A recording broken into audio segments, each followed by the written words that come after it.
पण सर बऱ्याचदा काय म्हणतो बघा बघा, रिबूक आहे, हम्म, तर हम्म. स्पेलिंग चेंज करतात हो हो आणि हो असंही नाव वापरतात मार्केटमध्ये. हो. मग समजा तुम्ही म्हटले की प्रोनाऊन्सिएशन हा विषय हम्म, हम्म, शब्द तुम्ही वापरला. समजा स्पेलिंग वेगळं केलं, हो हो. थोडंसं ए, ई, आय काय बदललं, पण प्रोनाऊन्सिएशन सेम आहे. आता ह्या केसमध्ये त्याला ट्रेडमार्क मिळेल का? आता आजकाल न्यूमरोलॉजीवर सर एवढं आलंय ना, की हं. प्रत्येक जण स्वतःच्या नावाचं वेगळं स्पेलिंग लिहितात. हो. वेगळं स्पेलिंग लिहिलं म्हणजे ते युनिक झालं असं नाही. त्याचा उच्चार कसा करताय ना तुम्ही, ते खूप महत्वाचं आहे. हं. आता एक सिंपल रिबॉकचं पण तुम्ही उदाहरण दिलं. हं. आता जयश्रीचे आपण 2 वेगळे स्पेलिंग लिहितो. हो.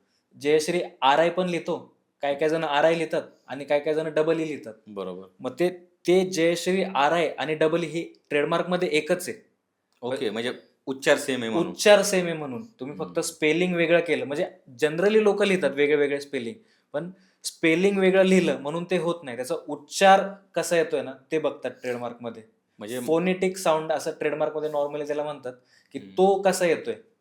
बरोबर. म्हणजे स्पेलिंग पण सेम असेल तरी मिळणार नाही आणि हं. प्रोनाऊन्सिएशन पण सेम असेल तरी मिळणार नाही. हो, हो.